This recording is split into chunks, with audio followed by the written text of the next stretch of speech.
Hey guys, before we get to the entire episode today, I just wanted to add a little bit since the race is behind closed doors this weekend due to the coronavirus.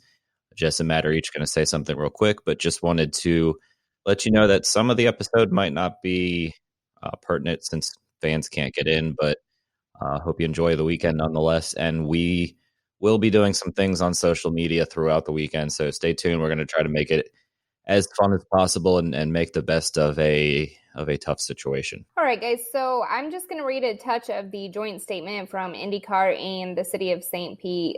Today, Thursday, INDYCAR and the city of St. Pete announced that all activities surrounding Sunday's season opening Firestone Grand Prix of St. Pete will be closed to spectators and limited to essential personnel only. So unfortunately, guys, this means those of you and us who had plans to go to St. Pete to watch the race and cheer on your favorite driver are not going to be able to do that.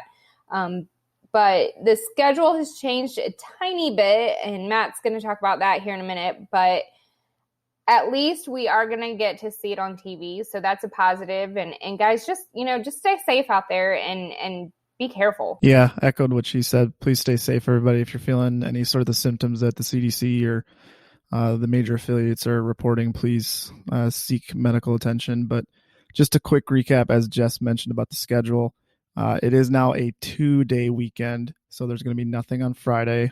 As far as Saturday goes, there are 2 practice sessions, and then there is the typical knockout qualifying. And then on Sunday, they have a warm-up session, and then the green flag is scheduled for 3:30 p.m. Eastern time. So just a quick mention again, 2-day schedule, and then another quick mention based on some more news that came out today, Thursday, that the Grand Prix of Long Beach has been postponed indefinitely.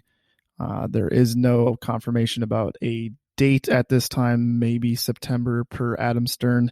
But that's kind of up in the air at this moment, so it'll definitely not be happening next month. So we'll keep our eyes on that for you and let you guys know if anything comes out.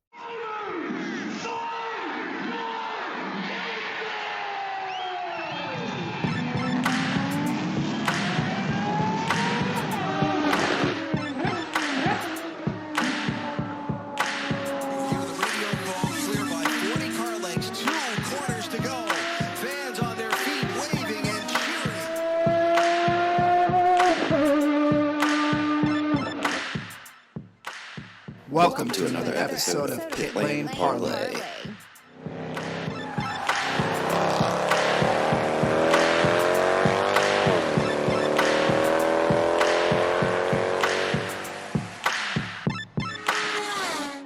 And welcome to another episode of Pit Lane Parlay. My name is host Mike Jokum. Jess and Matt are joining me, and guys, it is finally race week. This week brought to you by our friends at gripmat.com, the world's first flexible non-slip tool mat that makes for a great gift for the person who loves working on their car. Use promo code PLPTV for 10% off your order.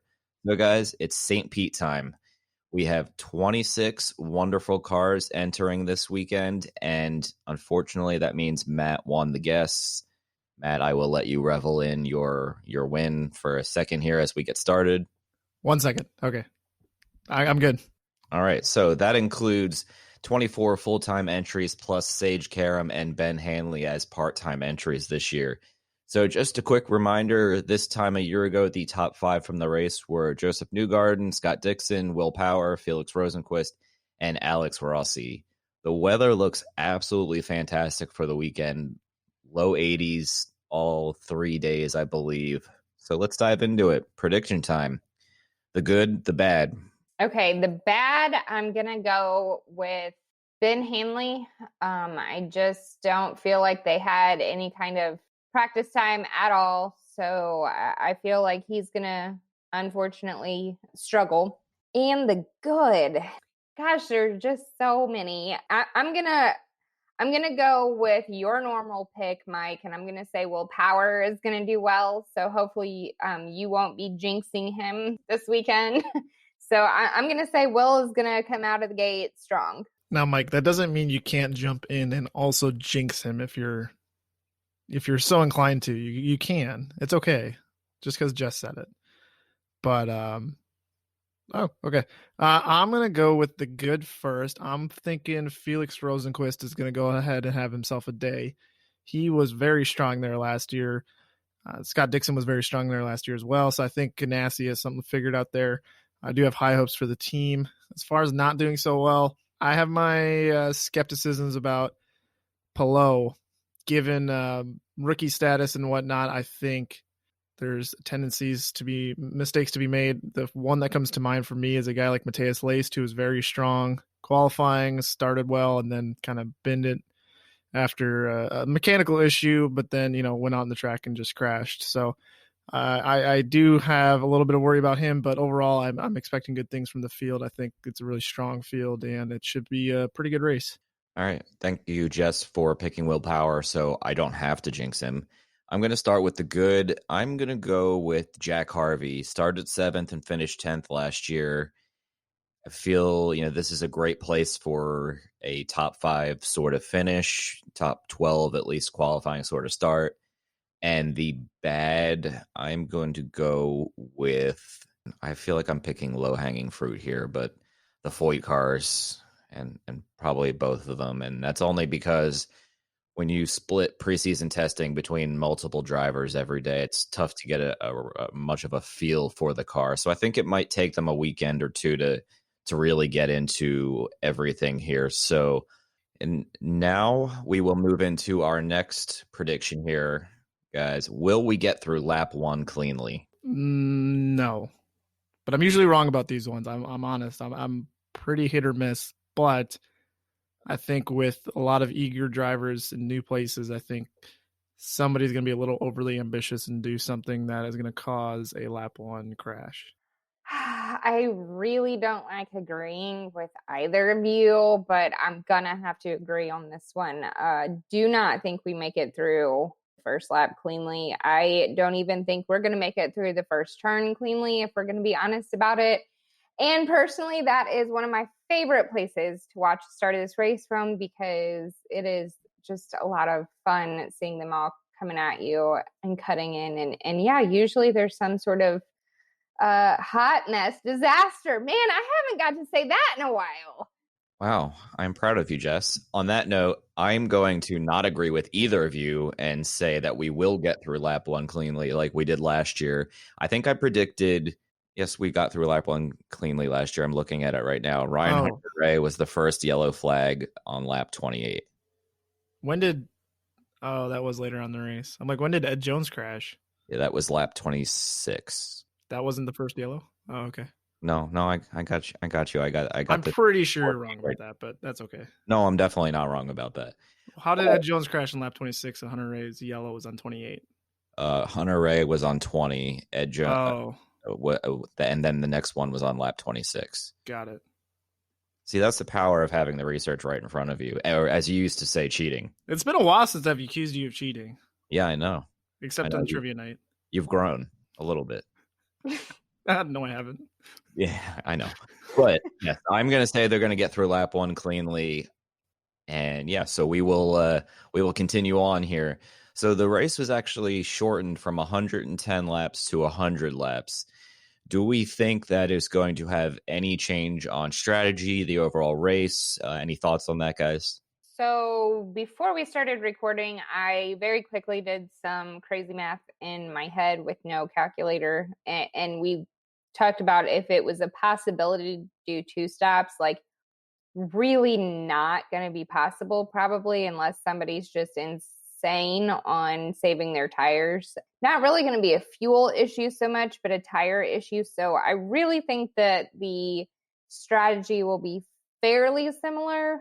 Might shake up the lap windows just a little bit. And obviously anything could happen with cautions or anything like that. But yeah, I feel like it's going to be fairly similar, honestly. For those at home who don't know, trust Jess's math. I'm going to go ahead and agree with her and say that what she says is right. And I do believe, based on the calculations that were done, that, like she said, I don't see it affecting the race too much. But it is curious to see if anything drastic changes between the first year to the last year, or if, like a random yellow in the middle of the race kind of throws everything off. So who knows? But yeah, I don't see a huge change coming. Yeah, I'd like to agree with you guys. You'd think, especially, it's only 10 laps, and also with the added weight of the aero screen, what that will do to fuel mileage and tires. There's a lot of unknown, but kind of guessing, I would say that probably not much will change. Yeah, and then I had one quick thing to bring up with both of you guys, having been to the race. Jess, you've been several times. Mike, it's been one for you or a couple? The last three. Wow. You guys are seasoned. I'm an amateur over here. So just a quick thing for you guys. Obviously, you're both going to be at the race, so safe travels, have fun. What can you tell fans to expect between the track, the food at the track, the city itself, things to do, fun things to see, anything like that? Any suggestions for fans who may be there? So downtown St. Pete is a lot of fun to hang out on whatever that main road is that we hung out on last year. Tons of people are out when the weather is very nice, and the actual racetrack, all the food trucks there's a big food truck alley right outside before where you enter on pit lane, so that's really cool. If you ask our buddy Fo Will, he'll say get arepas. I wasn't really all that impressed with them last year. Impressive campaign, though, am I right? Yeah, the campaign was fantastic. Other than that, every day at the track there is so much fun. The energy and atmosphere is great. Even on Fridays, every year I've gone have been super crowded and lots to do. They have a great atmosphere there. So if you're thinking about going, but you're not sure, definitely be there for all 3 days. It's worth every minute of it. Yeah, the food trucks are fantastic. I know walking through there at, 7 a.m. or whatever, going from the parking area to the media center at 7, I'm like, okay, I don't know what that is, but I'm going to buy whatever it is because it just smells fantastic. The arepas, yeah, I agree. He did an excellent job on the marketing campaign because we both bought one and I might have thrown most of mine away. You can't say that. You can't say that out loud. No. The fans at home are supposed to look at the campaign that he does and be like, you know what? I got to go try one now. I personally did not care for it, but that's just me personally. So I think that, I mean, I'm a fan of trying everything one time. You and I have discussed this, everything at least once. Nope. And if you don't like it after that, cool, don't get it again. But I will always try everything at least once. Stick with what you know. That's always my motto. That's why we're going to change your ways. Well, yeah, maybe one day. But I do have one quick thing to bring up. Yes. Who did you pick as your bad prediction for this race? Hanley. Isn't it amazing that Ben Hanley's going to be on track this weekend?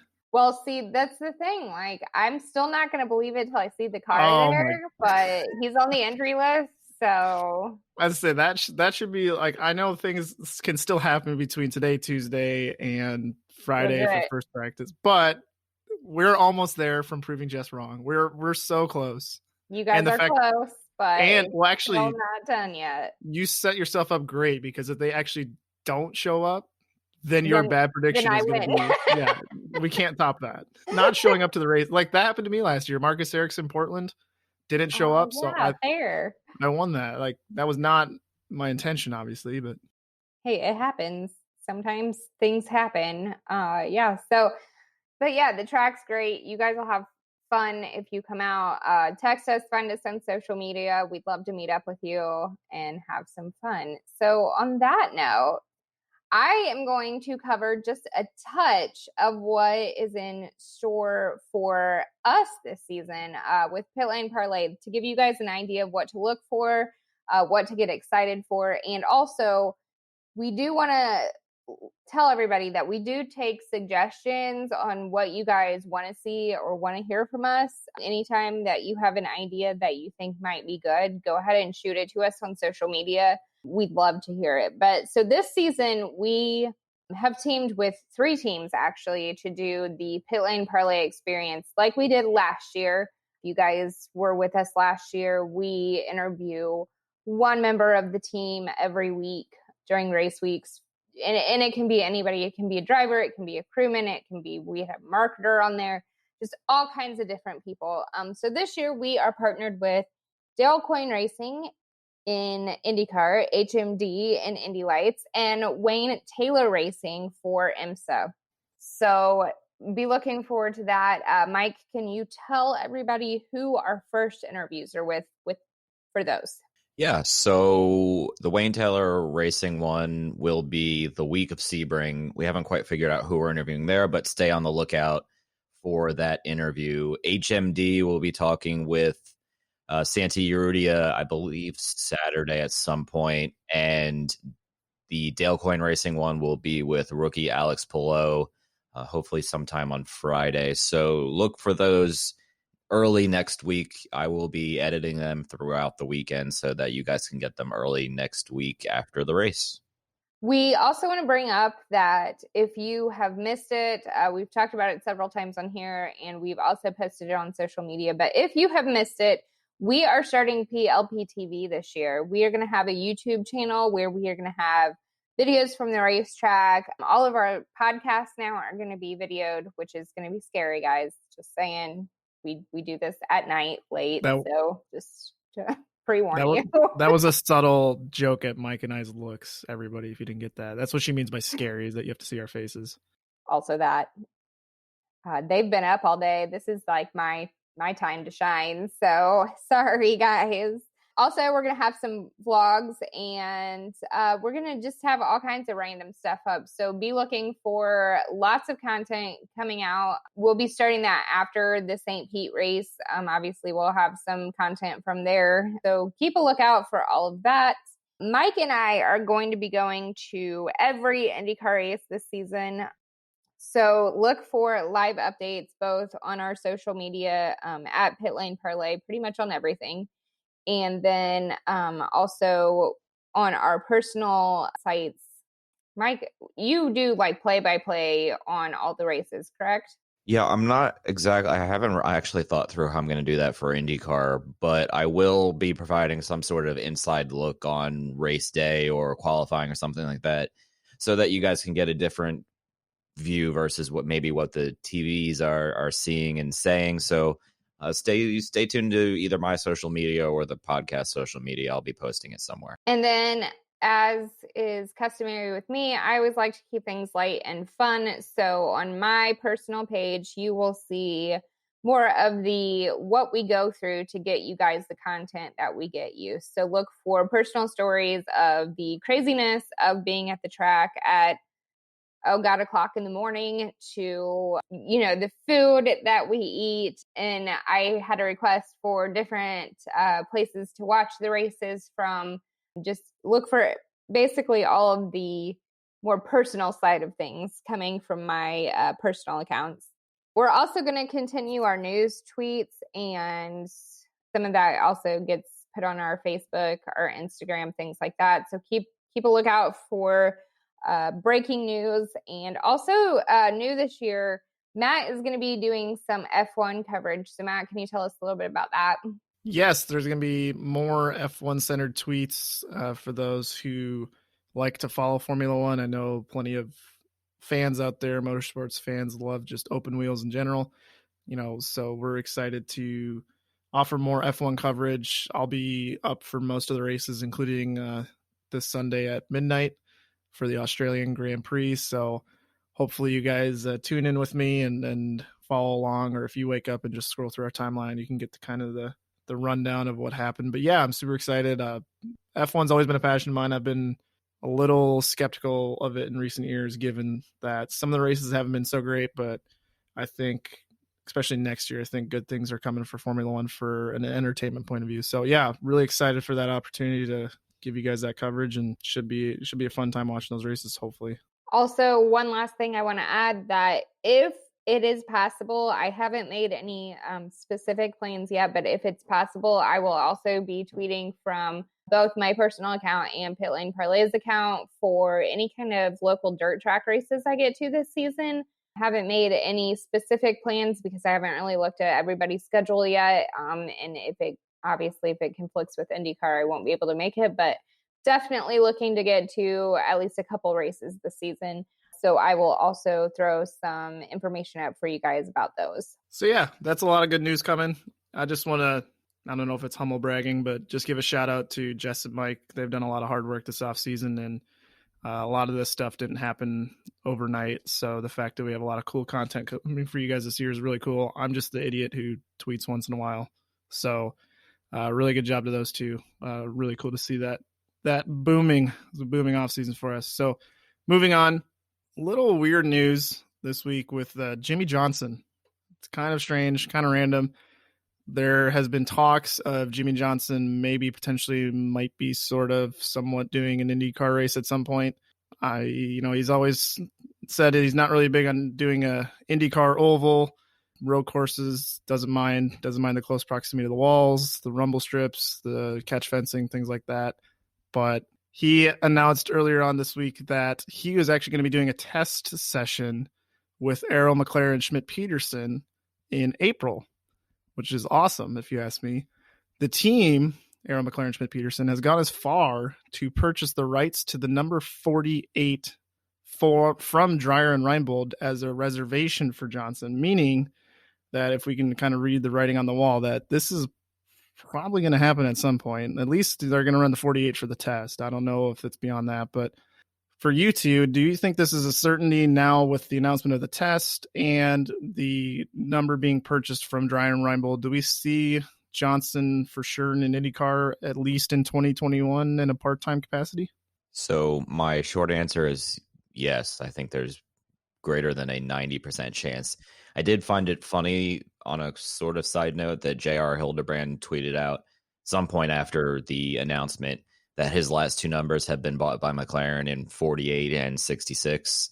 So a little, I don't know, humor there. Kind of found it funny that Hildebrand was able to at least make light of it. And who knows what number he'll hopefully run this year in the 500. But we will save that for the coming months. But yeah, I didn't expect the Jimmy Johnson thing to pick up steam this quickly. I certainly thought it was a strong possibility even before this, but then with this, the seat fitting in the last week or so, the number purchasing and everything he's saying, I mean, it's coming together a lot quicker than I thought. I still don't think it'll be 2020, but 2021 seems pretty certain.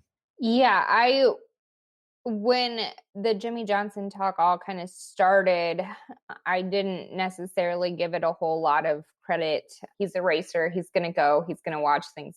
He's going to say he's interested, but I didn't really give it a whole lot of credit until they bought the number. Then I was like, okay, well, I mean, you wouldn't go that far just for a test because frankly, you could run a car without a number for a test. So I think that's a pretty good sign that we're going to see him. I agree, though, not this year. I think it's definitely going to be next year. And I'm curious to see what happens because he has said for years that he wasn't interested at all in ovals whatsoever.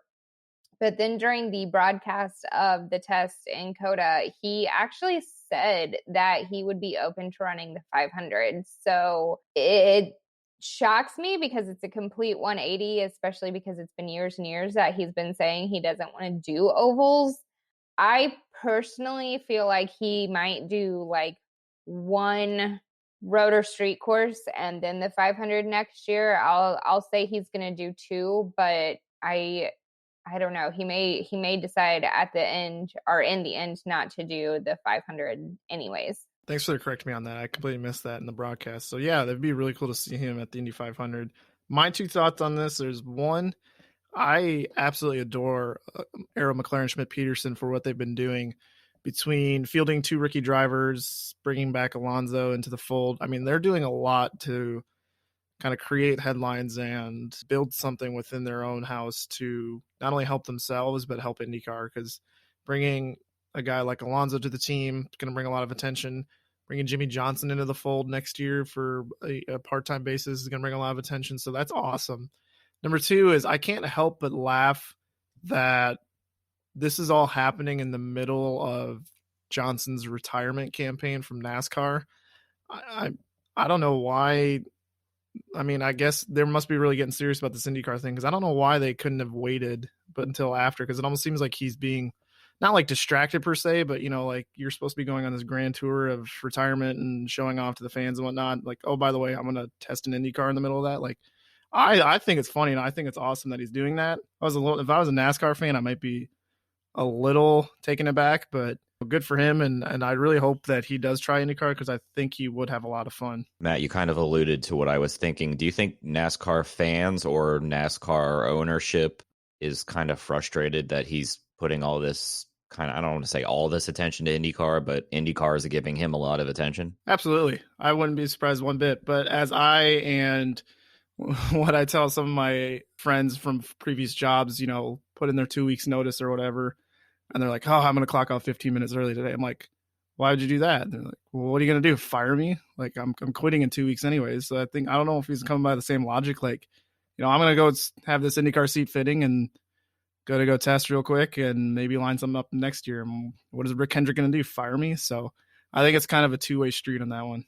I can't imagine that NASCAR as a whole is real thrilled, especially with it's not really a rivalry per se, but it feels that way sometimes. And I feel like NASCAR is probably looking at this going, oh, so we're losing you and they're gaining you, huh? So I definitely feel like there's probably some people who are less than thrilled, and obviously fans, it's the same way. Fans are very polarized, whether they like NASCAR or IndyCar in general, not everybody, but in general, fans are polarized.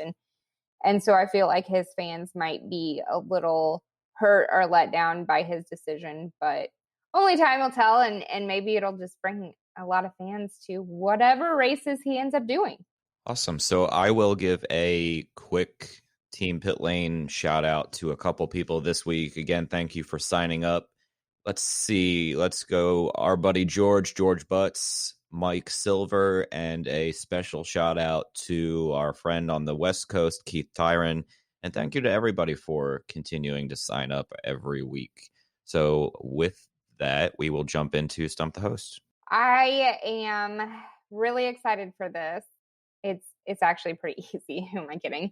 This is real easy. It's going to be, Mike, I'm going to let you go first because I feel like this sort of question definitely is in the wheelhouse of Matt and his knowledge. So I'm going to let you get first stab at it, but we're going into St. Pete, and there was a pretty good lap record set at St. Pete in the DW12 car. So that gives you a time period. What year was it? Who was it? And what was the record pace? Wow. Matt looks nervous right now too, by the way. That's impressive because I really thought that he would be like, oh, I got this. I have a hunch, but I'll let Mike go first. Yeah, I am going to say 2016, Willpower, and I don't know, a minute and 2 seconds. Negative on all three. I'm going to go 2015. I'm getting the no. Oh, God. Oh, I figured it had to be an Aero Kick era car.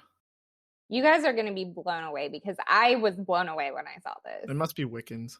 It is not Wickens, actually. Jordan King. Yes, it is Jordan King. Jordan King, so that would be 2018. Correct. Yep. All right. I got it and Matt didn't. Fun fact, what's the time? 64 seconds. Negative. It was 1 minute, 0.0476 seconds. Yeah, fun fact. I'm not good at the lap record stuff. I know a lot of stuff, but lap records are not one. I know Ari Leindyke did something at Indy once. Just that one time that he did that. Never heard of him. I actually really thought that you would get it right off the bat. So I'm glad I stumped you both. Yay! I never stump you both. Ari Leindyke, you mean that guy from The Bachelor? Sort of. Mike looks despondent. He was actually on there for an episode. Senior? Yeah, because they meet the parents. Well, I don't pay attention to that. You make it sound like we should know that. Anywho, so now guess what time it is, guys?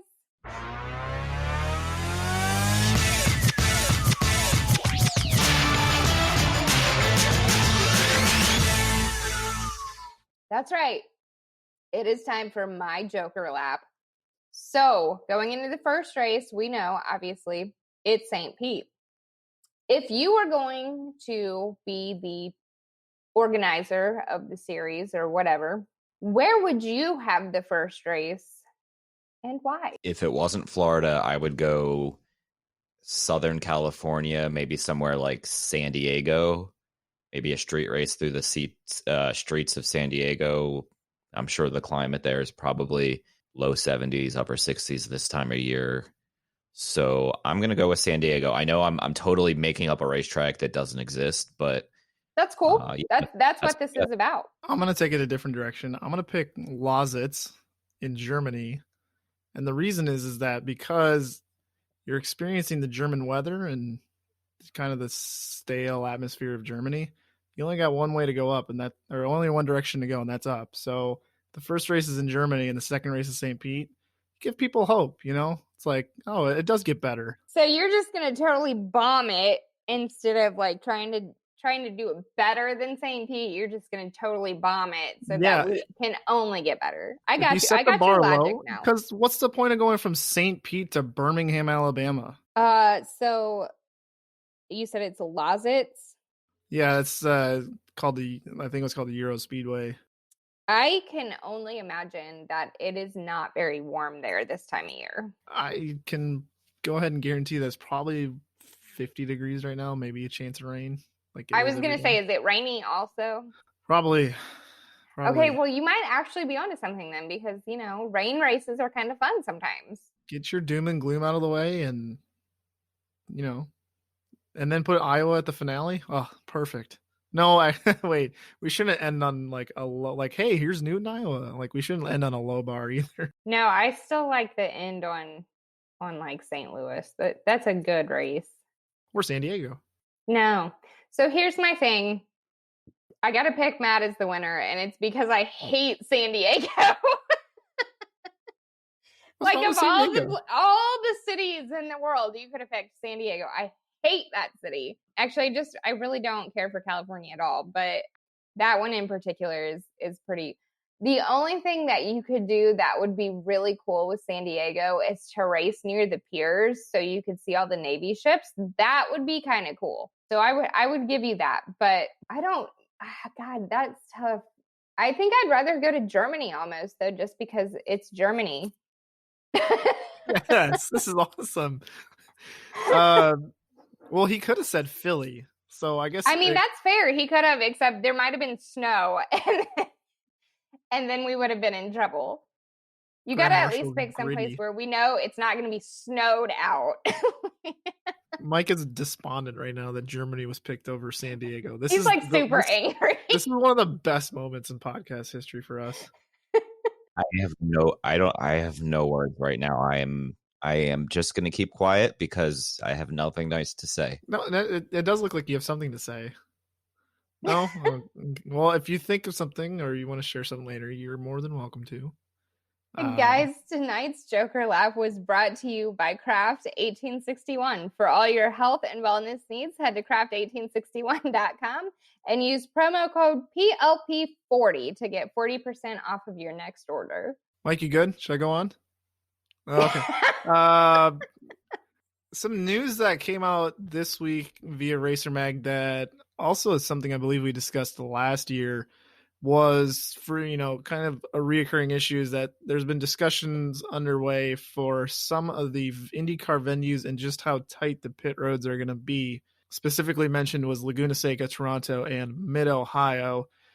What's basically happening is that there's only so many cars that can fit on those pit roads. For example, Toronto, I believe, can only fit 23 at the moment, and they are currently they as an IndyCar currently have 24 full-time entries.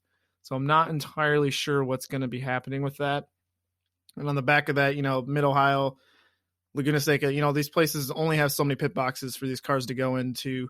So it's going to be kind of an interesting debacle for IndyCar. I mean, if you ask me, it's a kind of a good problem to have. But as far as IndyCar goes with working with these venues, what are some of the solutions that you guys can think of that may help these venues and IndyCar field these full fields of full-time entries? Plus, who knows, maybe get more part-time entries as well. It's hard to predict now, but what do you think we can do about that? It's tough to say without looking at a layout of all of the different tracks right now, but Toronto, I guess maybe they could. Yeah, it's really tough to extend pit lane there unless they did some sort of reconfiguration of that area of the track. There's some green space and some blocked off space that is behind kind of pit entry. So if you could rework pit entry, maybe you could fit a couple extra spots. Mid Ohio, I don't think you can add any more spots there at all. And Laguna Seca, maybe you squeeze in one or two more, but it's tough. I don't think there's really a solution on pit lane. Toronto, all the cars are worked on in the convention center, so there's plenty of space in there. I don't think it would be a problem to add a handful of extra haulers in there, but on pit lane, I don't know what they do. Maybe they widen pit lane a little bit, and that creates some space somehow, because there is plenty of space behind pit lane back to where the first set of grandstands are. And on the other side, I don't think you can, because I think that's where like that soccer field is up that way. So I don't know. I mean, it is a great problem to have, but I don't know. I don't think there's really a lot you can do at any of them. Yeah, Laguna and Mid Ohio especially, Laguna, maybe one more could be added, maybe, but the turn coming off of the track and into pit lane is pretty sharp, and it would be very difficult to get from there to a pit stall. Maybe one more could be added. This is silly, but they could take away the little fan experience that they have. That would be one more pit spot, but I can't think of a whole lot that they could do that would actually fix this problem everywhere. Toronto, maybe, and again, I don't have the layout brought up right now, but maybe there would be someplace else that they could actually add extra, like, and have two separate little, like, shorter pit lane. I don't know. It's a good problem to have, but I can't think of a good solution right off the top of my head.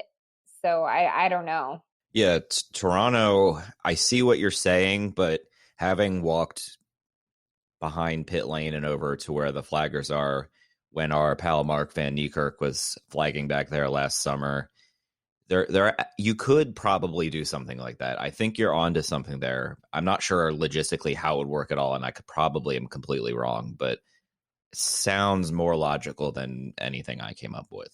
Yeah, and I guess like Jess said, it's a good problem to have.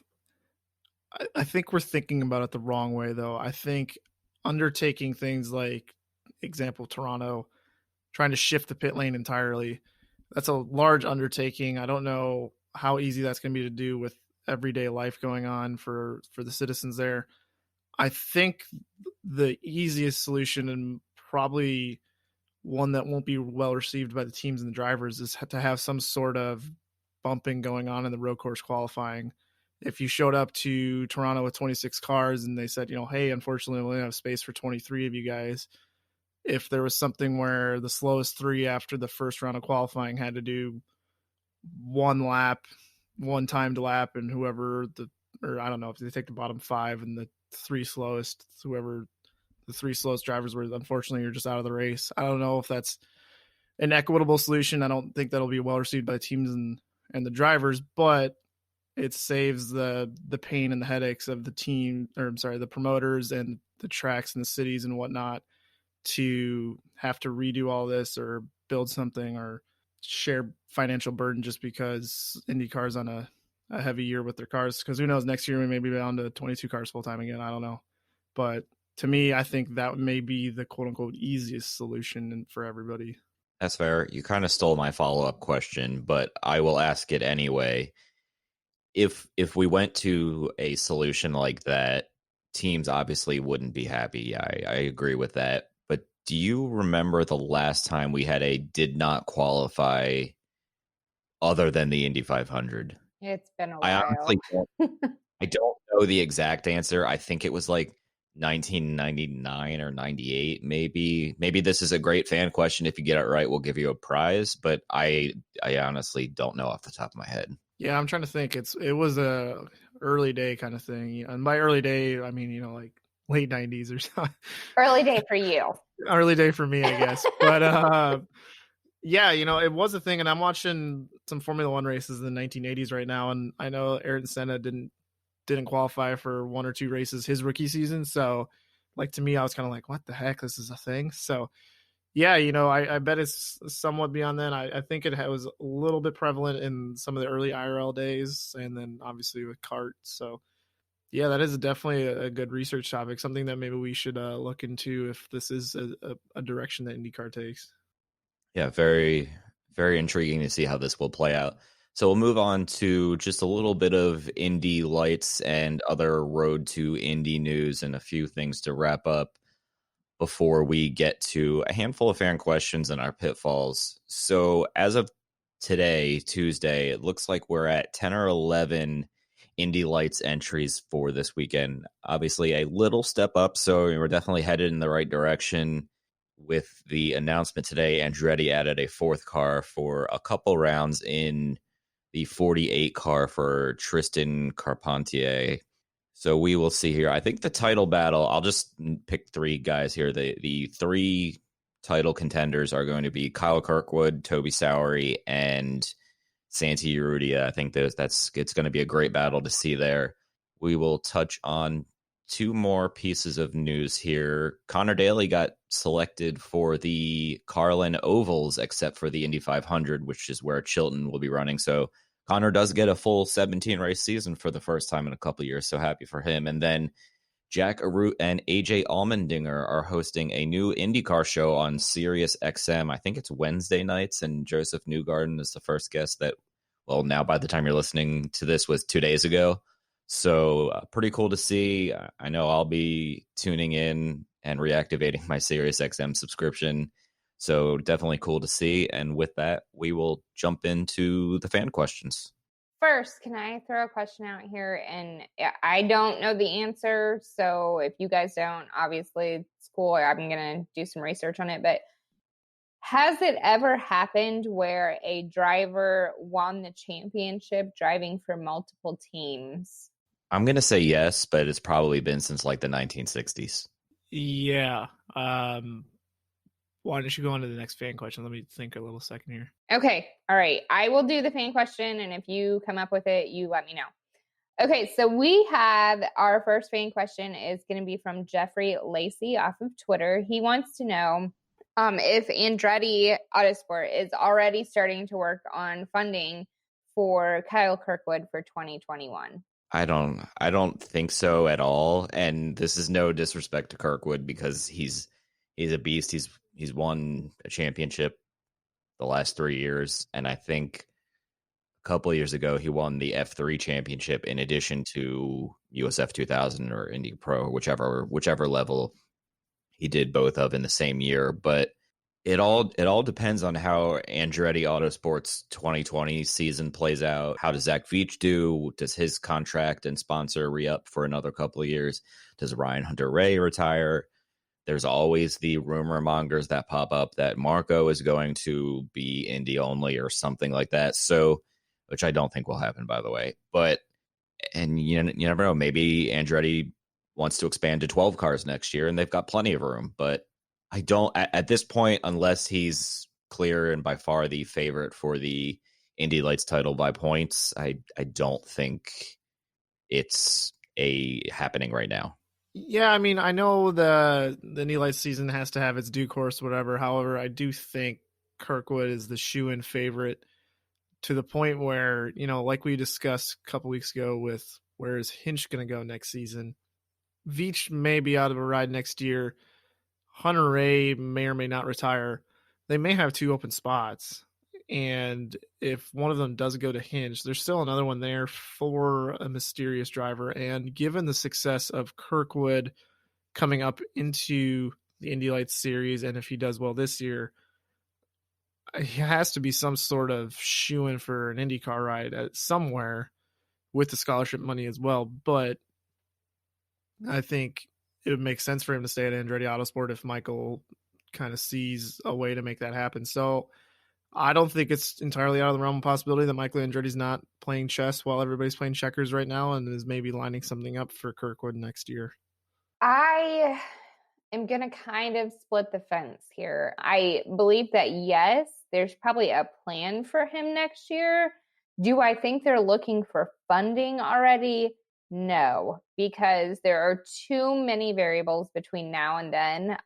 Marketing people in general are not going to be interested in listening to a pitch for 2021 when 2020 hasn't even started yet. They're going to want to see what he does, what the plan is, and everything else before they start throwing their dollars at him for next season. So I think that, yes, there's probably some groundwork for a plan on him, possibly moving up if he does well and continuing his climb up the ladder. But do I think they're actually looking for dollars and cents right now? Not quite yet. I would say give it till at the very least mid-season for them to start looking for some funding. But frankly, I think they won't even start until after the season's over.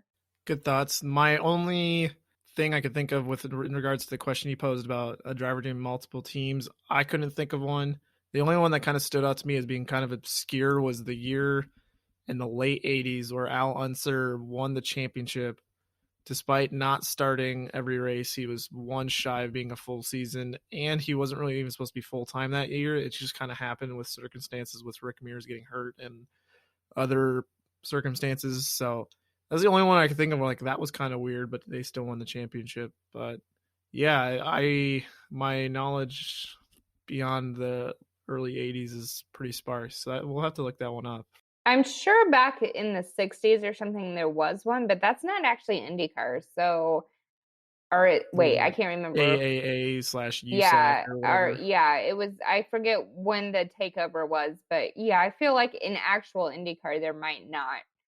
Yeah, because 79 it transitioned from USAC to kart with USAC doing the 500 or a couple other 500-mile races. So after 1979, I don't think so. I could be wrong. I'll have to do some Googling because I honestly don't know. It was just a question that was posed in our group chat. For those of you who don't know about Team Pit Lane, we do have a Team Pit Lane. We will post the information on all of our social media again. For you guys who are interested, we have a special chat with them on Twitter, and it was kind of posed in there that maybe it would be possible for Connor Daly to do it. And I was just kind of curious if anybody had done it previously. Yeah, great question, Jess. So I will move on to the next fan question here that comes from my father, also known as Host Mike the Fourth. Will we see a top 5 starting at St. Pete like a few years ago with 3 rookies in the top 5? And for those of you who don't remember, Robbie Wickens was on the pole. Matthias Lace was 3rd or 4th, I forget. And Jordan King was rounding out the top 5 there the year he set that lap record. I am going to say no. I think that was kind of a freak of nature kind of ordeal. Don't get me wrong. I think that the rookie class this year is going to be excellent, but I just feel like maybe they're going to struggle with the qualifying format the first race. Everybody's got to get their nerves calmed down and all the little bugs worked out. So I just don't see it happening. I don't want to sandbag Mike and make him say yes. So I will. I'll take this one, Mike. Don't worry.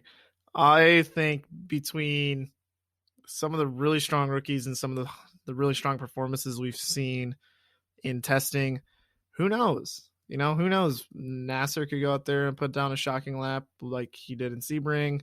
Palau, Askew, Award. I think we're spoiled for choice right now as far as picking who's going to be fastest, because I think all 4 of them are going to be pretty fast.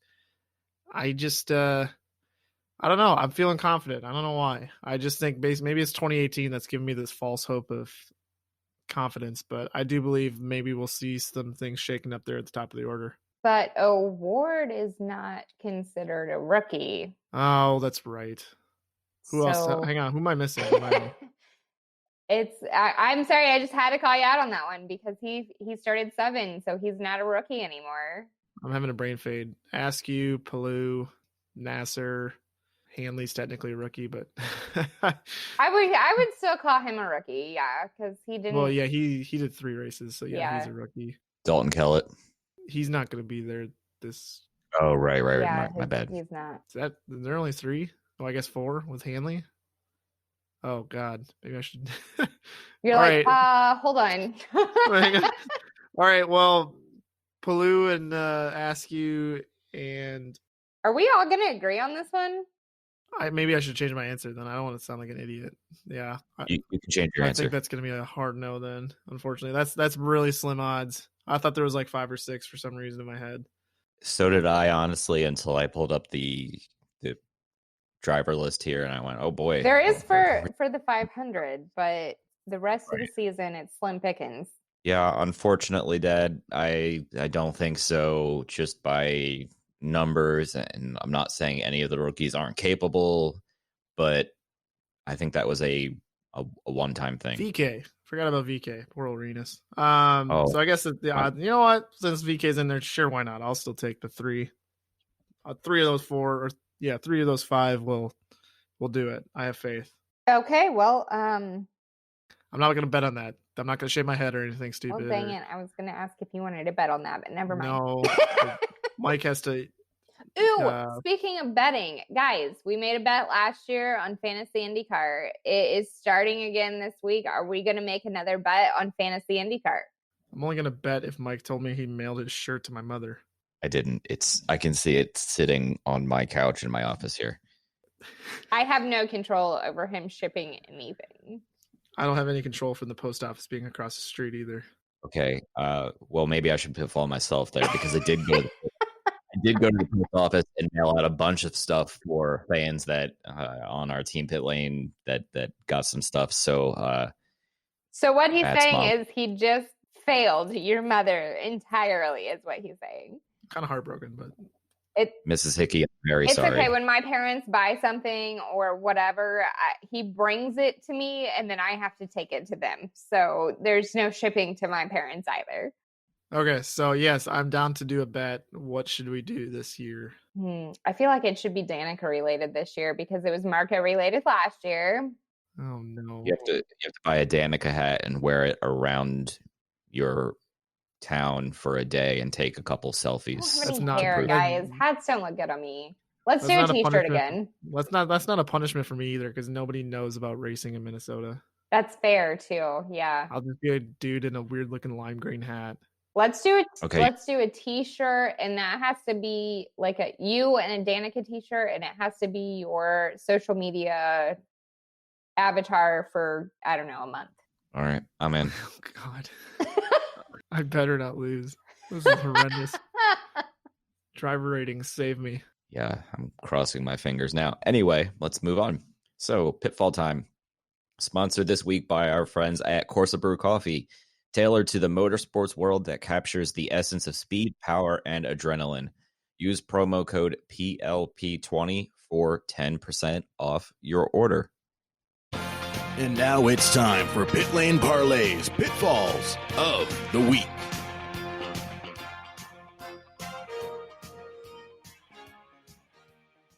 So I think I started the pitfalls out last time. So Matt, go ahead. Mine is a pretty disappointing update we received today, Tuesday, from Jan Beekes, a longtime pit reporter, former TV commentator, and former IndyCar driver, stating that he is actually not going to be retained by NBC Sports this year to be a pit road presenter like he has been for so many years now. I'm honestly, that hurts. I'm going to be completely honest. He is my favorite pit road commentator. I loved him when he was in the booth. I was really sad when they bumped him down to the pits, but I still thought he delivered excellent insight. His knowledge for the sport is insurmountable. He just knows everything, but he also finds a way to deliver it so that the average person like me, who doesn't really understand the techie side of racing too often, he finds a way to deliver that in a way that I can understand it. His enthusiasm is hardly matched anywhere around the paddock. He's got a great smile all the time, loves talking with fans. I can't say enough nice things about Jan, and the fact that he's not going to be in the pits this year really bums me out. So I'm not happy with whoever made that decision. I really hope Jan didn't get booted at the expense of Hinch doing some sort of pit work, because to me that was not a good trade. If I'm being honest, I would take Jan over Hinch all day. I think Hinch belongs in the car, if I'm being honest. So I guess that could be avoided if he gets a ride. But yeah, I hope this isn't permanent. I hope he finds a way back next year or in some other capacity, because he's fantastic. I don't have much to add other than I agree. It's definitely disappointing. He did say in his tweet that he was going to be covering some IMSA, and he wasn't like closing the door necessarily on IndyCar. So maybe there's a possibility. So let's keep our fingers crossed that he'll come back. Okay, so I will move on and do mine. Mine's kind of silly this week, but I saw a few tweets about it. I'm sure if I dug around on Facebook, I would find much the same. But people are saying that F1 drivers who show up in IndyCar are washed up, particularly Nasser in this case. But, you know, there were other people, Ericsson, Rossi, who were mentioned. And I struggle with this. I want to go on a rant. I'm going to hold myself off. But how can you possibly say that they're washed up when they come over? They're Rossi, for instance, won his first 500 out. Like, that's not washed up to me. Like, everybody, including F1, they respect the 500. So saying that somebody who comes out and wins the 500 is washed up is just silly to me. But I just don't see it. I think they're just angry that the racers are leaving for something that maybe they see as more exciting. So I don't know, but come on, people. I agree. I don't really have, again, I don't have too much to add there. Yeah, I think the thing that I would add is you listed a couple. We could go on and on. Alex Zanardi was a washed up F1 driver. Justin Wilson was a washed up F1 driver.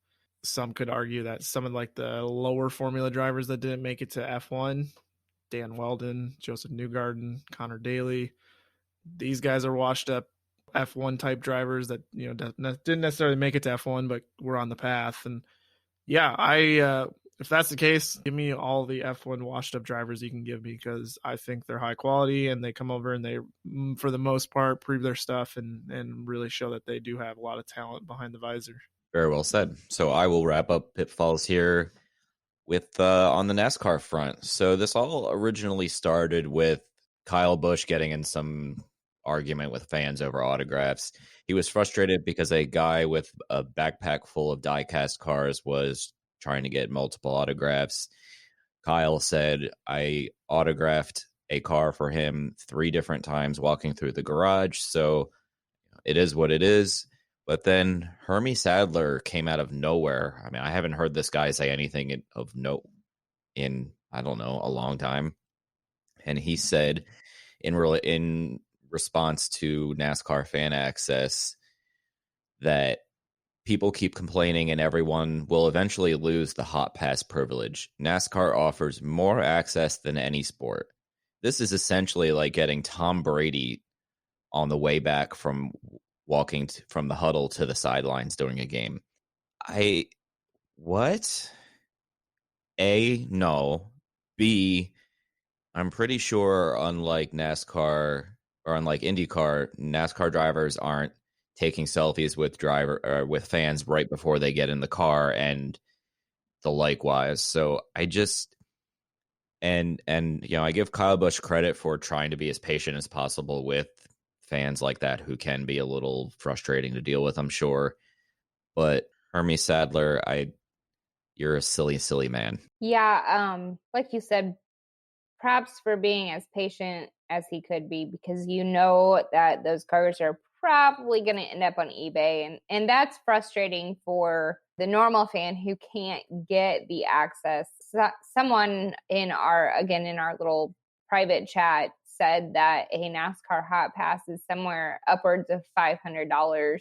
That is insane to me.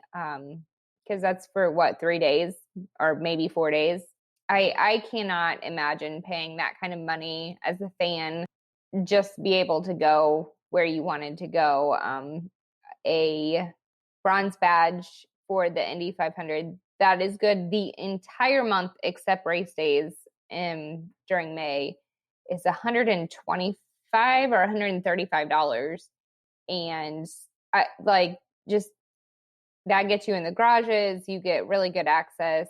You get and it's not just current drivers either. It's old time drivers, and they're willing to stop and talk to you, take pictures. They're gonna just chit chat for basically however long you want in general. And I've been in the hot pit areas of NASCAR, and frankly, those guys don't want to sign autographs even when you do have the hot passes.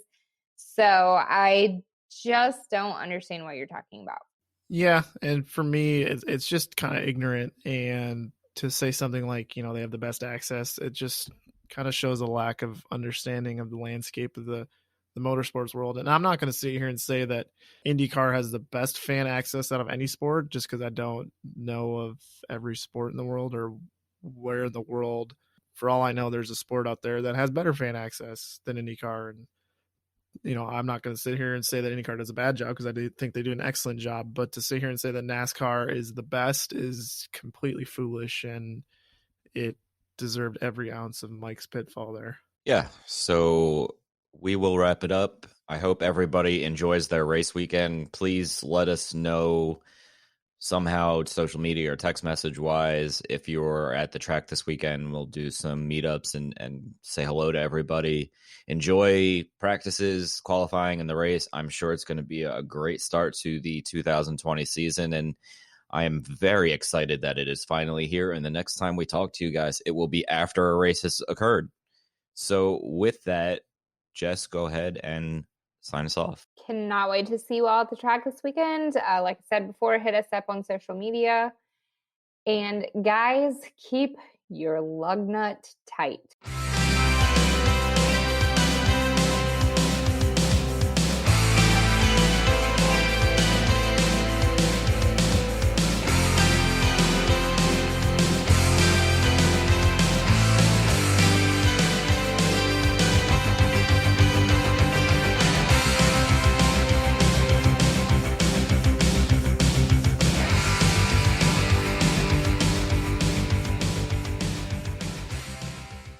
It's your Racecast weather forecast for this weekend season opener for the NTT IndyCar Series.